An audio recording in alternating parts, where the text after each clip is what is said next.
Viator, Voices of the Apocalypse, written and narrated by Aaron S. Harp. Chapter 1. The tiny flickering flame of the lighter broke through the cool desert mist that filled Zeke's backyard. As he took in that first deep inhale, his tightened shoulders sank, the soothing sensation of nicotine and tobacco smoke filling his lungs and relaxing him. He exhaled into the crisp morning air, and as he watched the smoke lose itself in the fog that was slowly dancing around the desert bushes, the season's first chill upon them, that chill shuddered down his spine. Zeke heard the clitter-clatter of dog claws on the tile behind him as he took another puff. He turned and saw his elderly chihuahua, Herman, making his way to the still-open back door. "Prepare yourself, little man. It's cold out." As if understanding the words, Herman glanced through the mosquito net blocking the door, gave a labored shake to his body, and turned around. "Oh, don't have to pee that badly yet. Okay," Zeke chuckled. For him, living alone for so long, having few daily face-to-face interactions with other humans who weren't on the other side of his computer screen, conversations with his animals were par for the course. They were as much a part of his daily routine as his own morning pee. A few minutes later, Zeke found himself agreeing with Herman. He flicked the cherry off the remaining bit of his smoke and retreated to the artificial toastiness of inside. Placing the unsmoked bit of cigarette in a tin by the door, Zeke closed the container and let the preciously heated space wrap him up in its comforting arms. Shaking himself in a too similar manner as his chihuahua, Zeke moved to his room at the far end of the hall. His other dog, Cagney, a blonde pit mix with a scar over his eye from a previous life, was still curled up in his overly cushioned kennel. Zeke didn't like the idea of locking them inside of kennels, so he'd removed the door off of them, letting the dogs come and go as they pleased. Each night, Cagney would willfully go into his massive kennel at the foot of Zeke's bed and curl up in the pillows lining its floor, a thick blanket over top giving the pup the sensation of having his own little den.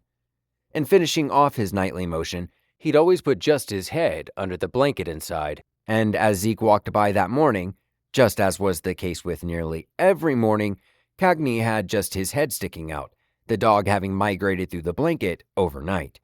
Sleeping in? Cagney's amber eyes watched Zeke cross the room from the recesses of the blanket-covered kennel.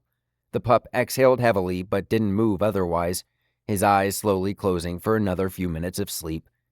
"But, Dad, just another 5 minutes," Zeke joked to himself. "All right, son," he continued. "You've got until I'm out of the shower, but then it's time to wake up." Kneeling beside his bed and lifting the comforter that hung over the edge, Zeke checked on Herman. The elderly chihuahua had just finished curling back up on the pillow Zeke had placed under the frame.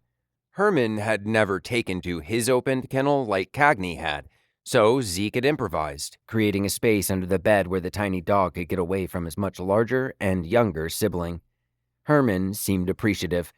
He didn't spend a lot of time down there, usually preferring to spend his time next to Zeke, but when he was scared or Zeke wasn't around, it was Herman's safe space. As the dog broke from licking his arthritic ankles to glance up at Zeke, the man smiled and made a kissing noise toward the dog. "Love you, little man." Zeke stood and moved into the adjoining bathroom for his morning shower. The steps to Zeke's morning were completely unplanned, while simultaneously being the most planned part of his life. They were the same steps every day, and though he didn't use a calendar or alarms, the steps occurred like clockwork. He hadn't set a morning alarm for half a decade, yet he still found himself waking up, showering, and brushing his teeth at the same time every day. He didn't say, "All right, Zeke, it's 6:55, time for a shower." His actions had become so instinctive that he just found himself stepping in at the same time every morning, give or take a few minutes. The routine was second nature for him. He knew the shower, with that day's first chill, would take a minute or two to warm up, but it was otherwise the exact same morning as every other. Ever since he'd moved to that desert community 4 years before, he could count on his mornings being thoroughly predictable and uneventful. Zeke didn't mind, though. He liked knowing what to expect, at least in some ways.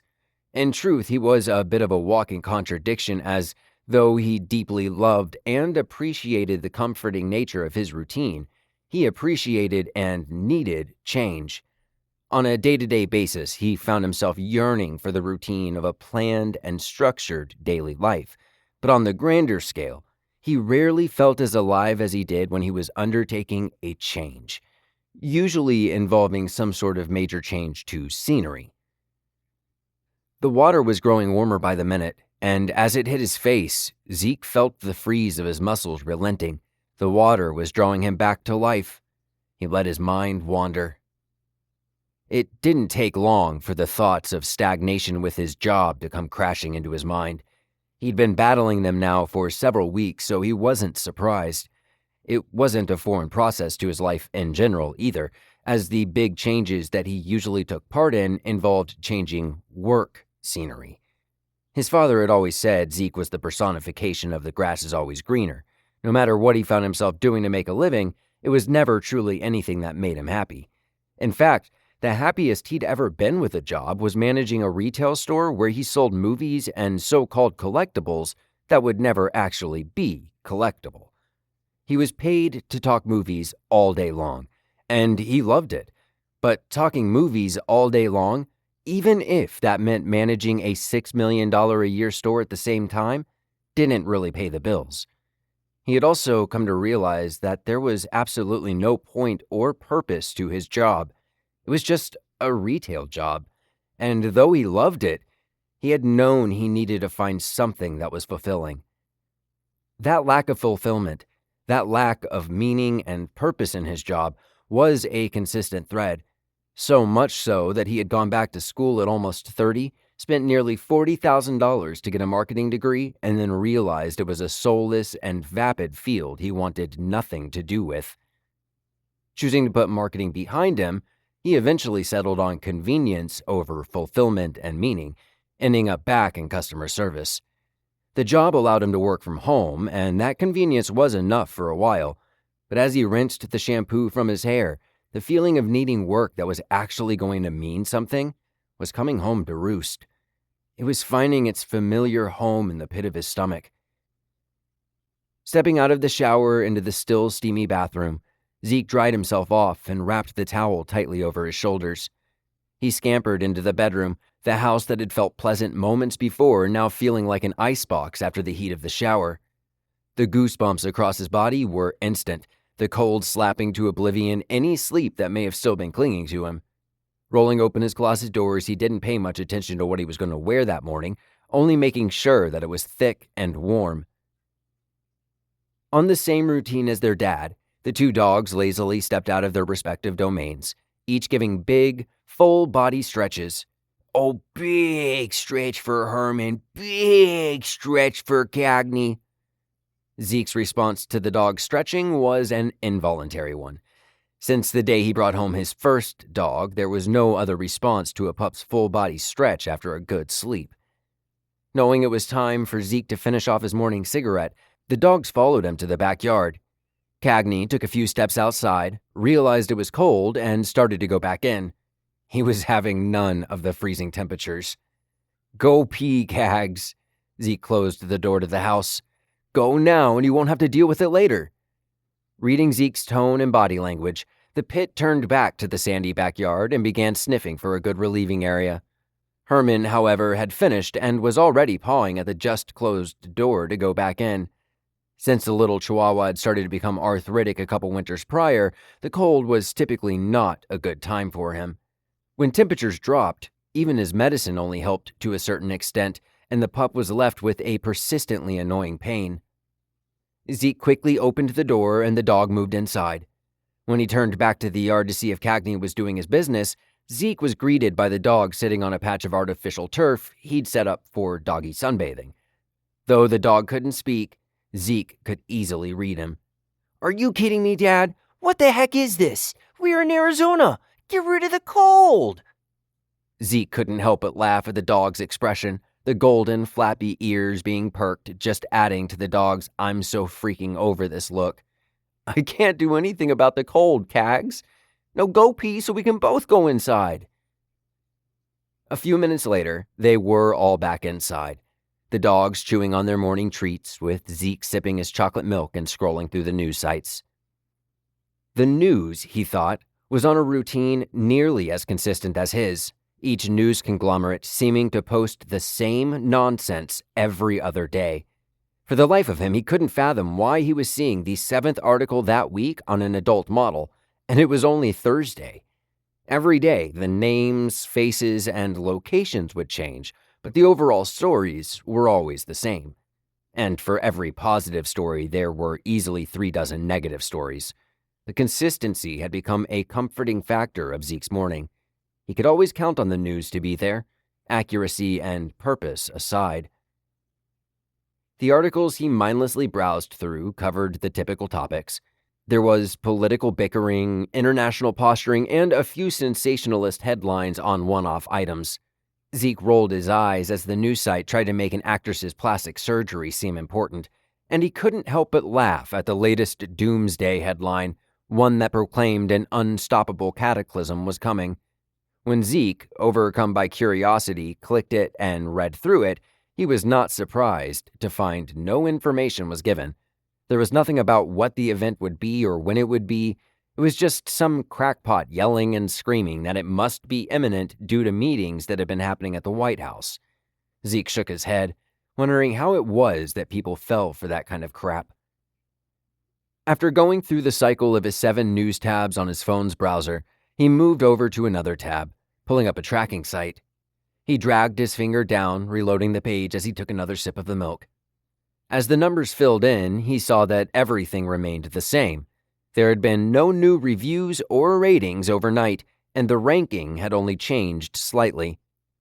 It had been over 8 months since he last advertised for his book, so the numbers only changed once every other month or so now. For nearly 18 months, he was advertising his self-published novel, but when sales evened out with ad costs, he'd stopped. While advertising, he'd see reviews and ratings come in multiple times a day, creating some sort of cathartic dopamine response.